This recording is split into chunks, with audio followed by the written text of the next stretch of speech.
New proposal for interest rates on student loan debt. Massachusetts Senator Elizabeth Warren wants to give students a big break and let them pay the same interest rate the Federal Reserve charges banks. It's less than 1%. Now, that's generating a lot of reaction because staggering student loan debt is actually taking a toll on our whole economy. It prevents the younger generation from contributing more. But when it comes to the interest, how low can we go? Let's take it to our Money Power panel to break it down. Fox Business correspondent Edson, who's been covering the story, Alex Pollack, former president and CEO of the Federal Home Loan Bank of Chicago, and Ann Johnson, director of Campus Progress. We welcome all of you. Let's start with Rich. We understand the need for this. I mean, the average student with $20,300 in debt is behind. 17% are delinquent on their loans. But is the need to do something dire? Do we have to act quickly? Rich? It is for a number of reasons, Adam. The first, as you mentioned it, folks are coming out of college right now. Their prospects aren't as good as they were even just a few years ago as far as paying those loans back because they have a job. Secondly, when you look at federal Stafford loans, they're at 3.4% right now. They're set to double in July. So there's a lot of movement in Washington, D.C. when it comes to student loan rates. Alex, your first reaction to this is that it sounded kind of ridiculous and that the interest rate the Federal Reserve charges a bank when they come to the discount window, it's 75 basis points, is a lot different than the interest that a student is paying on a loan. Why is it different? We have to distinguish between what's relevant and irrelevant. The comparison between the two rates, student loans and Fed rates, is irrelevant. Fed rates are overnight rates with zero losses because they're fully collateralized. Student loans are 15 or 20 or 25-year loans with huge defaults and heavy losses. So compare the two is not at all interesting. If you were serious and you wanted to know what the rate on a student loan would be, you build it up. You start as what does it cost the government to finance, say, 20 years, 2 or 2.5%? What does it cost to service the loan?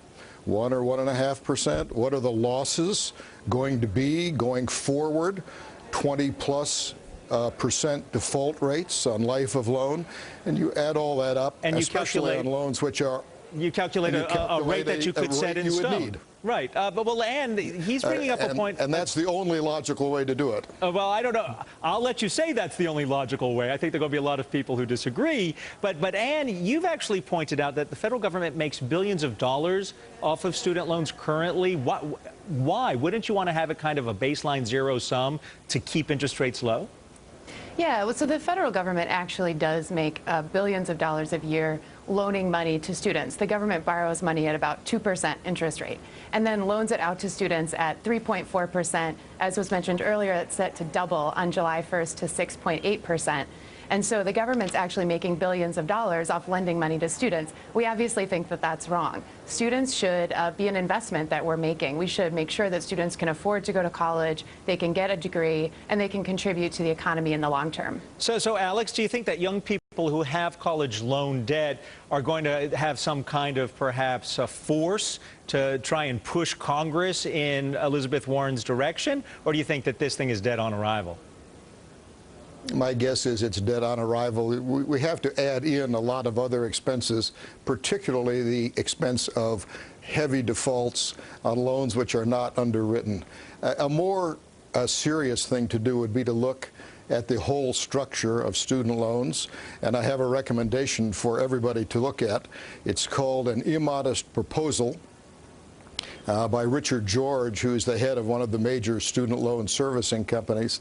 That lays out a fundamental reform proposal for shifting around the way we handle financing higher education from making what are really subprime loans with the consequent losses and bad experience to a much more rational system. Rich, I haven't forgotten about you. I'm going to come back to you in a second, but I wanted to ask Ann a quick question. Isn't there a kind of perverse incentive if we keep interest rates low to incentivize people to take out loans to get an education? Not that being educated is a bad thing, but in the kinds of fields that you could never repay the loan because they don't produce the kind of income you would need. For instance, nothing against art history, but art history majors, if you come out of college with 50 or 60 grand in debt, it's going to take years to pay that back.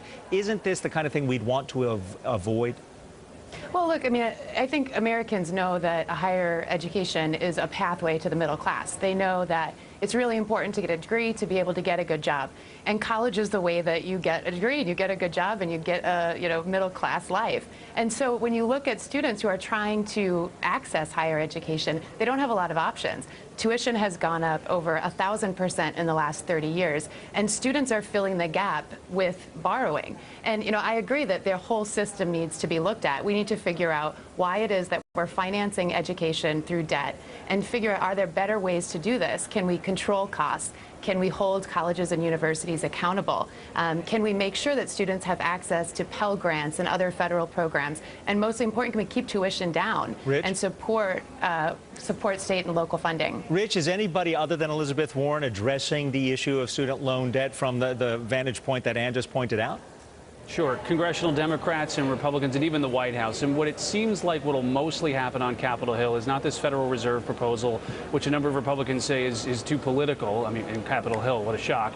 But what you've got now is most likely the 10-year Treasury mark plus a certain percentage point. So for Republicans, this month they will vote on a bill that would set student loan rates at whatever a 10-year Treasury is going for, plus 2.5 basis points. And that's somewhat what the White House is doing. The number is a little bit different, but that's about where it looks like it's going. Alex, you were about to weigh in. What do you think?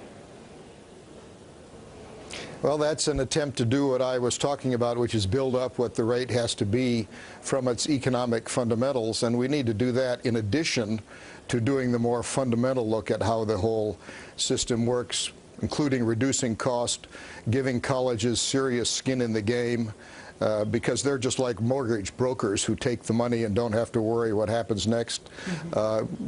Matching the financing to the kind of education you're getting. There are a lot of serious steps you can take, but grandstanding about the Fed is not one of them. All right, Alex Pollack, Ann Johnson, and Rich Edson, all in Washington, D.C. We appreciate your joining us today to discuss an issue that I think hits a lot of people in the United States. You don't have to have student loan debt to know somebody or be part of a family that's dealing with it. Everybody, thank you.